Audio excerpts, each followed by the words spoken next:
Hello, I'm Saz. Welcome to my craft emporium here at Spratt's Designs HQ. I'm going to take you through today some of the products that I create under Spratt's Designs. All creations are designed and made by me, and the reason that I call myself an eclectic crafter is that I don't make just one type of craft. My hands like to keep busy. And depending on the days, and I'll talk a bit more about that later, depends on what I'm able to craft at the time. So let me start with some of my favourite items, which are my watering can sun catchers. So just in shot here, you can see coming off of a upcycled watering can, and I source watering cans from all around the country. Some have even come from America. And I look for unwanted watering cans, people that don't want them anymore, and I look to upcycle them into sun catchers. And I create mounts for the head that screws into the head, and create cascades of glass beads, faceted glass beads and glass drops to finish them off. And so when they're in the garden, and I have some videos on YouTube of them in the garden, they catch the sunbeams and bounce them all around the garden. It just looks like fairies are dancing. It's absolutely magical. But I don't just do outside watering cans, I do inside watering cans as well, all the way down to these little ones here that I've painted, put traditional canal art roses on them in canal art style, and then threaded them here. And I have people that have planted these up, to the fact that I actually did a little instruction video for people on how to make these into planters as well, because they look beautiful with flowers coming out of them. But these are small enough to hang indoors, or we can even go to the fairy sized ones. So if you're creating a fairy garden at home, indoors or out, these are absolutely lovely. And on the windowsill on a sunny day, like it is particularly today, just as the sun catches them, and if there's a slight breeze, they dance moonbeams round the house. It's absolutely lovely. So they're one of my favourites, and they actually started purely by accident. I got given a watering can and some old glass beads, and I thought I'd turn it into a watering can sun catcher. And it was the two things were completely apart at the time. There was no, here's a watering can, here's some glass beads, go and make something with it.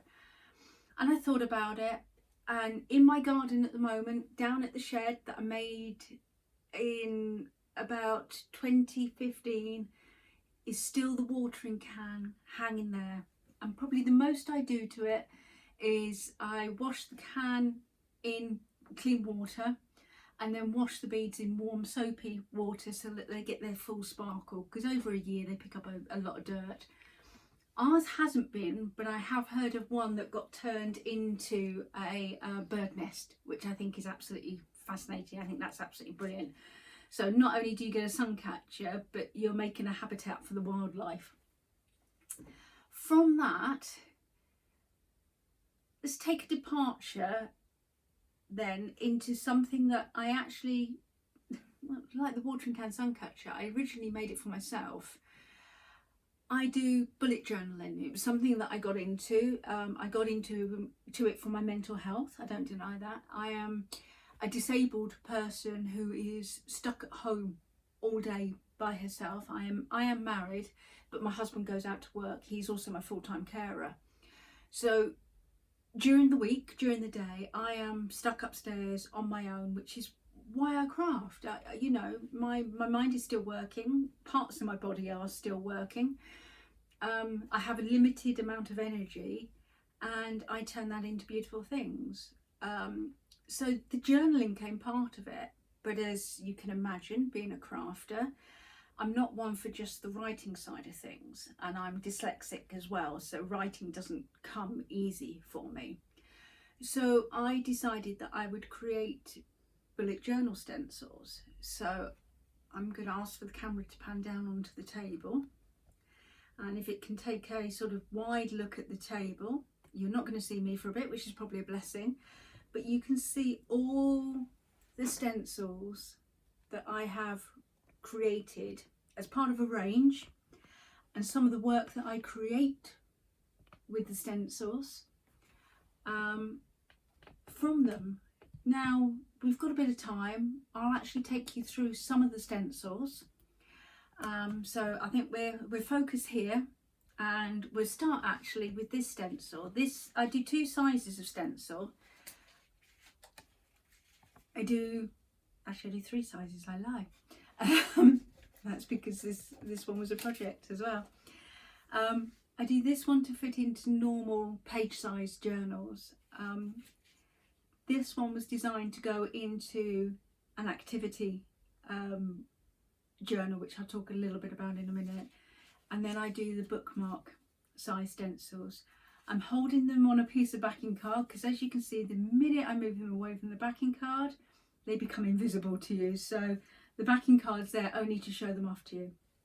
So this stencil here is what's called the trackers stencil. And the tracker stencil, in bullet journaling, we do things called trackers, but we all do it. We all do lists. You know, we sometimes do the shopping list. We sometimes do to-do lists of things that we've got to do. And in my case, I have an endless to-do list. I've actually sort of changed mine from, rather than being to-do lists, but things I get to do.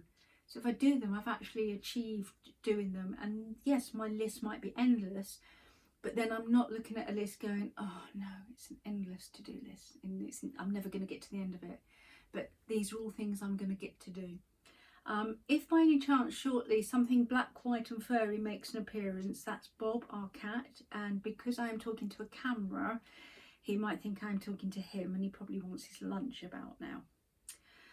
So this stencil is designed with grids and boxes, so that, say, for here, I've done days I go for a walk.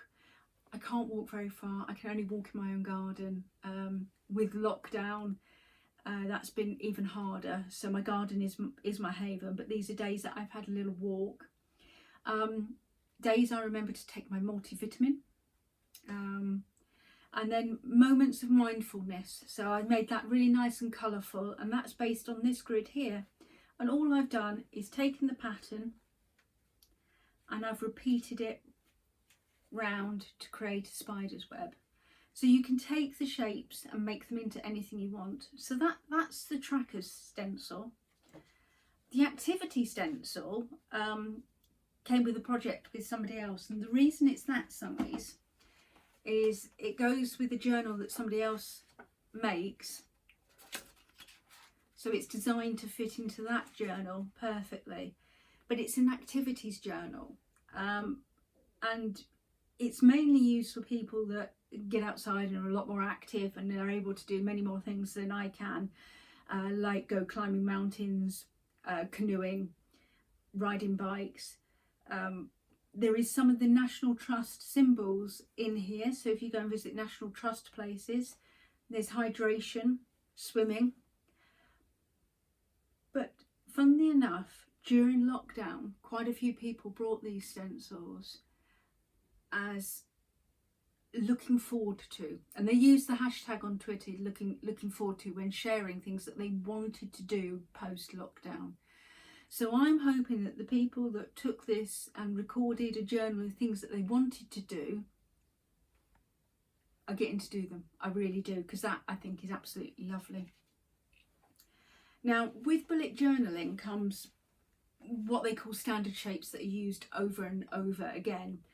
So over here in this section, I've started sort of at the beginning of my creations, and it might be a little bit tucked around the back. So if I can pull this over without the whole thing collapsing, we start with sort of two of the key ones that I designed. And you don't have to do bullet journaling to the letter. Bullet journaling is to be interpreted how you want to. And the creator, Carol Ryder, was dyslexic and had ADHD, and the reason that he created it was because he was struggling with standard journals and to-do lists. So there are shapes in there where you have arrows, crosses, banners, little time bombs, hearts, forward arrows, which of course if you flip it the other way then become reverse arrows, which become important. They become the things that tell you whether you've achieved a task, whether you've put a task forward to tomorrow, whether there's a task got to go back to yesterday, whether you've taken a task off the list together, or if it's something you've got to go and fix, the little spanner symbol. Then I thought, you know, a lot of people with their titles and that wanted to create banners and borders around them. So I created a banners and borders stencil. And I have to admit that makes my work look so much neater because my handwriting is appalling. I start off at the top of the page with good intentions. By the bottom of the page, I even can't read it. Then I started getting into the more artistic side of things. So I created a Christmas stencil,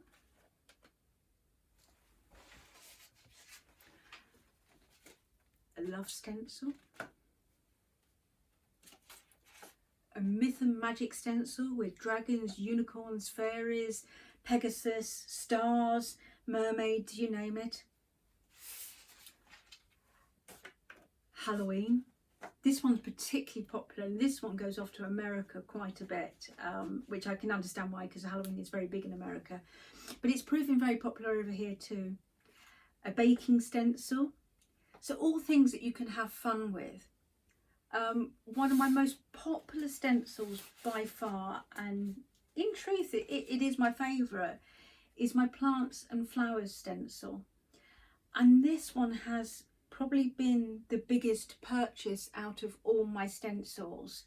And creeping along behind it, because this one's relatively new and the snail is sneaking in, is what I call my Bugs Life stencil. And if we come back to the centre, these are created here with some with colouring pencils, some with colouring pens, some with watercolours from this Bug Life stencil. And I've brought in some of the plants from the Plants and Life stencil to join it, and it just makes a nice colourful page. And people have told me that they use it to adorn their work while they're doing reflection over what they have written for mental health. Some people say they use it for doing their monthly spreads. Some people do their trackers. Whatever it is, the idea that it's for you, for what you want to use it for what you need to use it for. And somebody came back to me and said, I do not have an artistic bone in my body, and I saw your stencils and I thought I'm going to buy them and they're going to sit in a drawer. And she tells me that she uses them every day. Now, to a crafter, that's like magic. That's like giving us a magic potion that boosts us up and makes us puff not only with pride but want to go on and create more creations. And I have to admit, there is a new stencil on the way soon to do with wildlife, and there's another one on the way to do with more crafting activities. But I also love ideas, and I have done a few commissions of stencils that have been private commissions. One was a skeletal hand that somebody used to record their arthritic conditions for hospital, and it helped them and the consultant in hospital. And then there are others for film and television. So if there's one that you don't see here that you'd like to see me create, then challenge me, and we'll see what I can do. I'm not going to show you playing layouts with stencils and that today. I'm doing a couple of lives for the actual event, and I will be during those lives doing some bullet journal layouts. And because it's live, you can ask me questions. So if you have any bullet journaling questions or general journaling questions, then give me a shout. When I started out doing canvas prints on canvas frames. So I did a lot with graphic work. The stencils are part of the graphic work. They're designed on a computer. Along with that are, if the light glare doesn't show them too much, items like fridge magnets. This one's quite a cheeky one for gardeners. I love my garden so much I wet my plants. I do have a cheeky side. I am an auntie, and so I'm that crazy aunt that everyone warned you about. So I have a whole range of fridge magnets that go along with it. So on the days that I can't be so physical are the days that I'm in front of the computer creating items like this. Then on my fully physical days, I could be here doing the watering can sun catchers, and there are items like these that go along with them. So this is my butterfly jam jar tea light. There are, if you're in shot, metal lantern versions. So there's a fairy theme,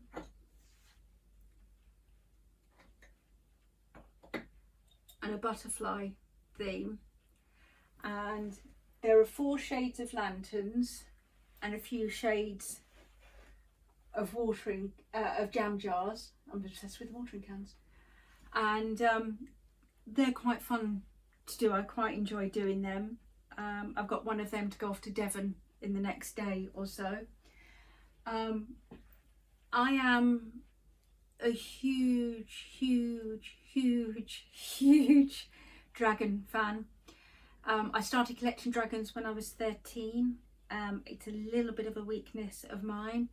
I have a very tolerant husband, because within this lovely terraced house there is over 300 dragons, a craft room and an office, a disabled wife and a cat. I don't quite know how he puts up with it all, but he does. But dragons are a thing, so it was obvious that I was going to make dragons. So I'm hoping that you can see up on the shelf here, and I might bring a couple of them down. They're in glass jars. So I have my baby and fledgling dragons, and the baby one started, I started creating them, and I created a red one because of fire, and then created a green one, so I thought of earth.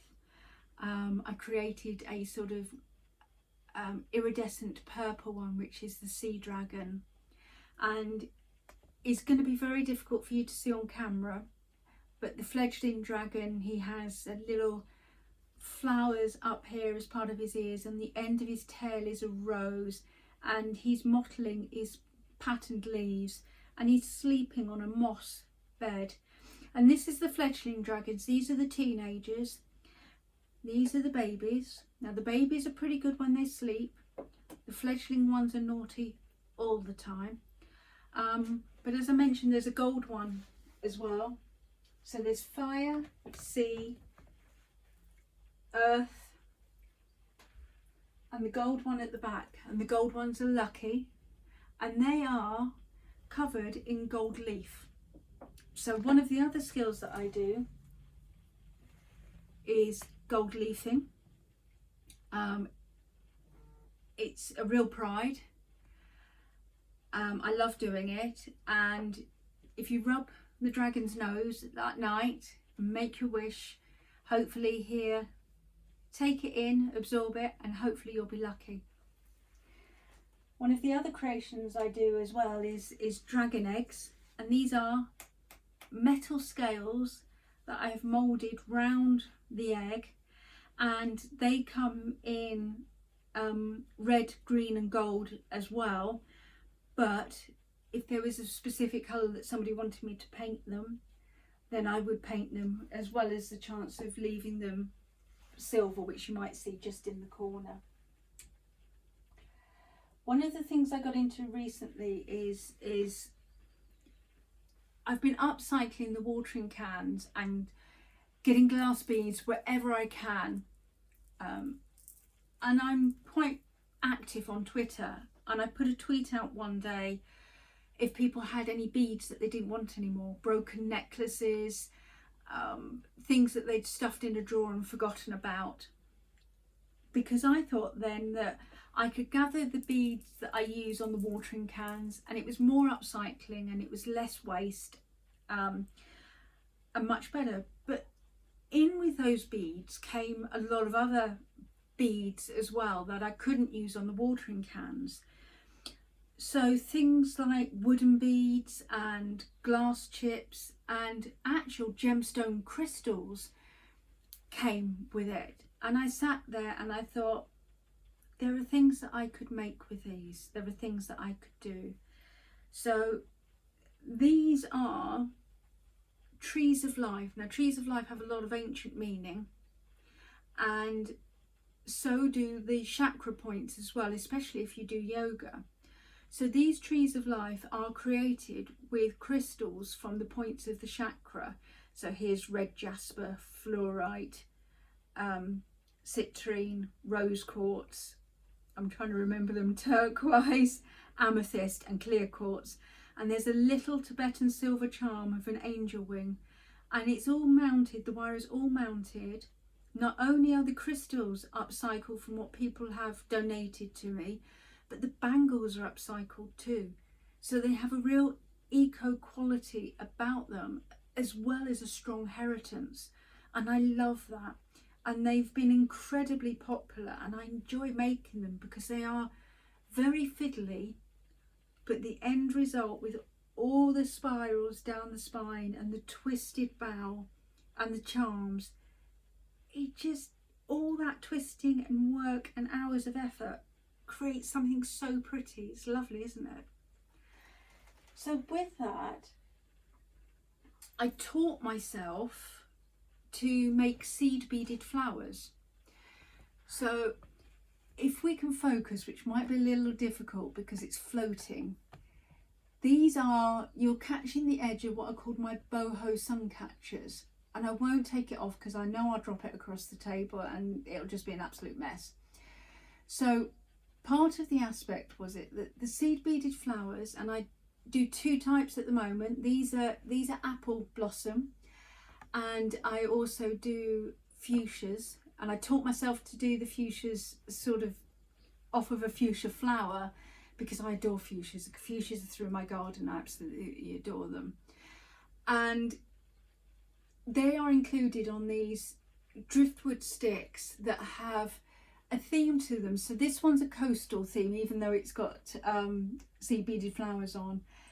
They have shells that I have collected on beaches when I've managed to get out and do beach trips in previous years. I've hoarded shells for years and years and years to turn them into something.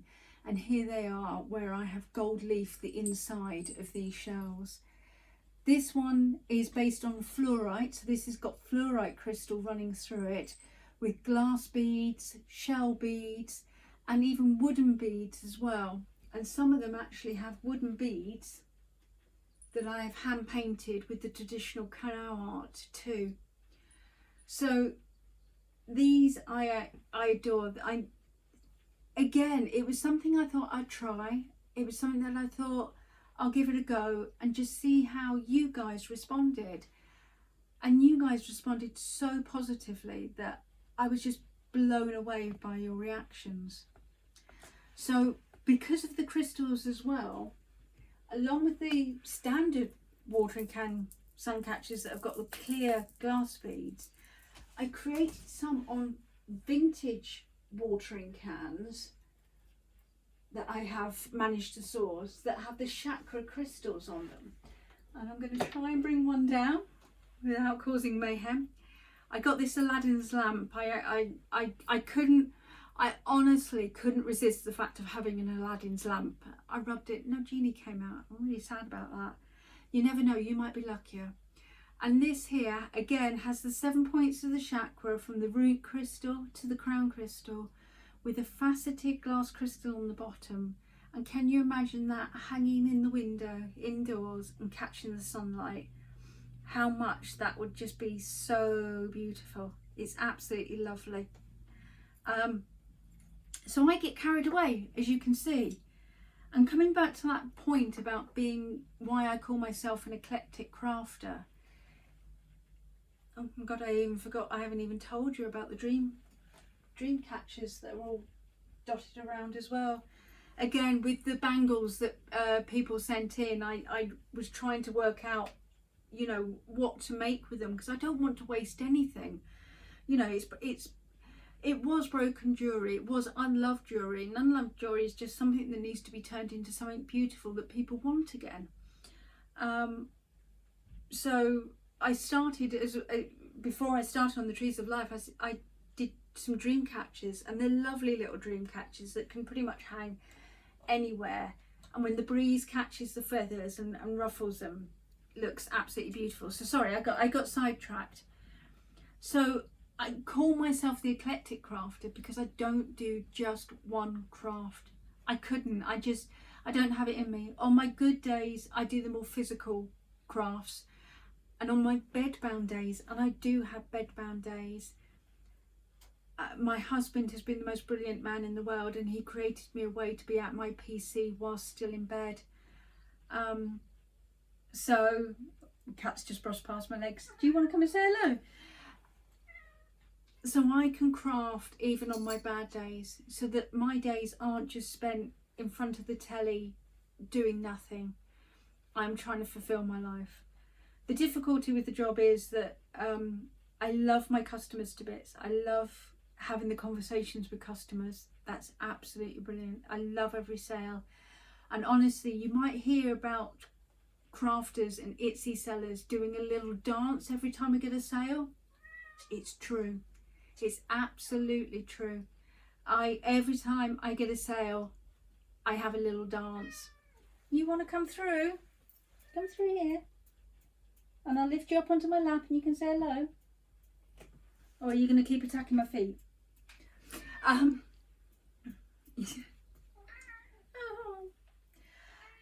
I did wonder whether I would...